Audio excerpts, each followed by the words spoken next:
If you ever find a file of yourself that you do not remember making, do not press play alone. If the person on the screen looks comfortable doing things you would never do, close it. And if the timestamp says tomorrow, turn your devices off and leave. I did none of that. I watched until there was nothing left to doubt. I found a video of myself I never recorded. I found the video on a Tuesday night, tucked between old backups and forgotten downloads. The folder name was Ordinary, a string of numbers that looked like a date and time. I would have deleted it without thinking, except the thumbnail caught my eye. It was my face, not a selfie, not a mirror shot.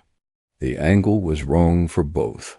The camera was high, tucked into a corner of my living room, looking down. I stared at the tiny image until my neck stiffened, trying to place it. The couch, the window, the lamp with the chipped shade. All of it was mine.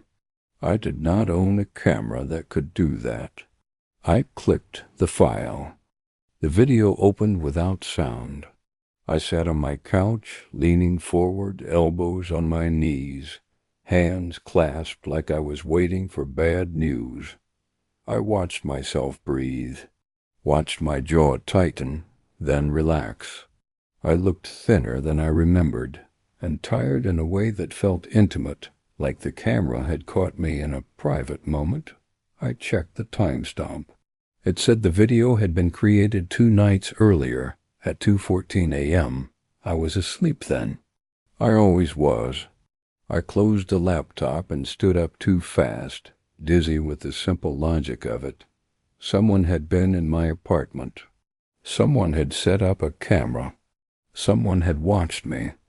I turned on every light and checked every room. No signs of forced entry. No unfamiliar objects. No hidden devices that I could see. I checked the ceiling corners, the shelves, the vents. Nothing. When I opened the laptop again, the file was still there. Waiting, I watched the rest of the clip. At the end, the version of me on the screen looked directly into the lens. Not accidentally, deliberately. He held the gaze for several seconds, then reached toward the camera. The video ended as his fingers filled the frame. I did not sleep that night. The next morning I convinced myself there had to be an explanation. A prank, a corrupted file, some forgotten app that had access it shouldn't have. I work with computers enough to know how strange things can look when data goes wrong. I searched the folder. There were 3 more videos. The second clip showed me in the kitchen, standing at the sink, washing my hands over and over again. The water ran the entire time. My shoulders were hunched, my head bowed. At one point I looked up sharply, like I had heard something. My eyes tracked to the left, off camera.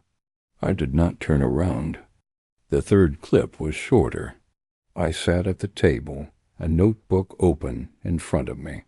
I wrote something, paused, then tore the page out and folded it carefully. I slipped it into my pocket and stood up. I did not own that notebook.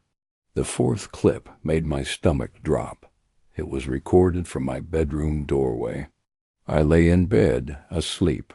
The camera angle was low, as if someone were crouching. I shifted, mumbled something, then rolled onto my side. The clip ended there. I closed the laptop and went to work on 2 hours of sleep, my mind buzzing. All day I caught myself checking reflections. Windows, dark screens. I felt watched in a way that did not fade when I moved. That night I called my sister. She laughed at first, then went quiet as I described the videos. When I offered to send them, she hesitated. "Are you sure you want to do that?" she asked. "Yes," I said. "Please." She watched them while I stayed on the line. I could hear her breathing change. "That looks like you," she said slowly. I know. But it's wrong, she added. You don't stand like that. What do you mean? In the kitchen. Your shoulders, you look like you're listening. I swallowed. Listening to what? She did not answer right away. I don't know, she said. I don't like it. Neither did I. The next day, there was another file. It had been created at 2:17 a.m. The clip showed me standing in the hallway, facing the front door. I rested my forehead against it, breathing hard like I had just run. My hands shook. I whispered something I could not hear. Then I stepped back and looked straight at the camera. I smiled. I have never smiled like that. It was not wide, not friendly. It was a small, precise expression, like a signal. The kind of smile you give when you know something the other person does not. I slammed the laptop shut and sat in silence, my pulse thudding in my ears. I tried to reconstruct my night. Dinner, shower, bed, nothing unusual. No gaps, no sense of lost time. That was when I noticed the note on my kitchen counter. A single sheet of paper, folded once. My handwriting. Neat, careful. Do not talk about the camera. I tore the paper in half, then quarters, then smaller pieces until my fingers hurt. I threw them away and washed my hands until the skin reddened. I called a technician I knew through work. I did not tell him everything, just that files were appearing on my device, and I did not know why. He came over that evening, ran scans, checked permissions. There's no malware, he said, confused. No remote access. Nothing recording. What about the files? I asked. They're real, he said. Metadata looks clean. No signs of tampering. He hesitated, then added, You should consider carbon monoxide. Or stress. I thanked him and walked him to the door. As he left, he glanced back at me with a look I recognized. The look people give when they do not want to know more. The videos kept coming. In one, I stood at the window at night, lights off, staring out into the dark. I raised a hand and pressed my palm to the glass. In another, I sat on the floor, back against the couch, whispering. The sound was faint, but I could make out a few words. Almost ready, I said. Just need time. Time for what? The changes were subtle at first. My posture, my expressions. Then they were not. I began to notice differences between the person on the screen and the person I felt like inside my body. He moved with a confidence I did not have. He seemed to know where to look, when to pause, how long to wait. He was aware of the camera in a way that made my skin crawl. One night I watched a new clip with my laptop balanced on my knees, the room lit bright as day. On the screen I sat at the table again, the unfamiliar notebook open. I wrote, then stopped and looked up, directly into the lens. I know you're watching, I said. I closed the laptop so hard it hurt my wrists. I started leaving my phone at home, unplugging devices, covering lenses with tape. It did not matter. The files appeared anyway, now on an external drive I had not used in months. The timestamps crept forward. Sometimes they were minutes ahead of the present, sometimes hours. One clip showed me putting on a jacket I owned but had not worn in weeks. Another showed me unlocking my phone with a calm, practiced motion. I checked my phone in my hand. The battery was dead. I stopped trusting myself. I wrote notes and set alarms. I photographed rooms before I slept. I left lights on. I slept in short bursts, waking with my heart racing, certain I had missed something. Then I found the clip that broke me. It was dated for the next morning. In it, I stood in my living room, holding my laptop. I looked older, tired in a deeper way. I took a breath and spoke. "If you're seeing this, it means you didn't listen," I said. "You keep watching because you think you can stop it. You can't." I shifted, as if someone were standing just behind the camera. "I'm almost done," I said softly. "I will take care of it," the video ended. I did not go to work the next day. I sat on the couch and waited, my laptop closed, my hands clenched in my lap.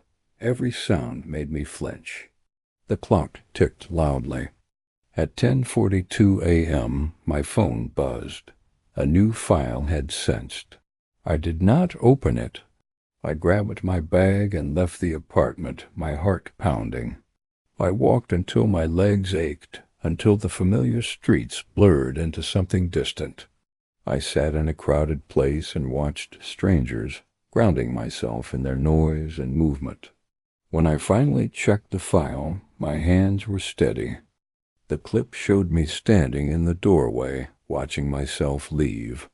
The camera angle was low again, like someone crouching. The version of me on screen tilted his head, curious. "Good," he said. "That helps." I stayed with my sister for a week. No new files appeared. I slept better than I had in months. I began to believe that distance mattered, that whatever was happening was tied to that place. On the 7th night, my sister woke me, shaking. "You were talking," she said. "In your sleep." "What did I say?" She hesitated. "You asked if it was done. I moved out of my apartment. I sold my furniture. I changed devices. I told myself that control could be reclaimed through effort. It worked for a while. Then, months later, I received an email from an address I did not recognize. No subject. One attachment, a video file. I deleted it without opening it. I emptied the trash. I shut the computer down and sat in the dark, breathing slowly. My phone buzzed, a notification from my cloud storage. A new file had been added. The timestamp was current. I did not open it. I am writing this instead because I need a record that I can trust, words I remember forming. I need to believe that attention still matters. But sometimes when I catch my reflection at the wrong angle, I see a calm I do not feel, a patience that is not mine. And last night, as I brushed my teeth, my phone lit up on the counter. A preview appeared on the screen. It was me, sitting at this desk, typing these words. The timestamp says it finishes a few minutes from now.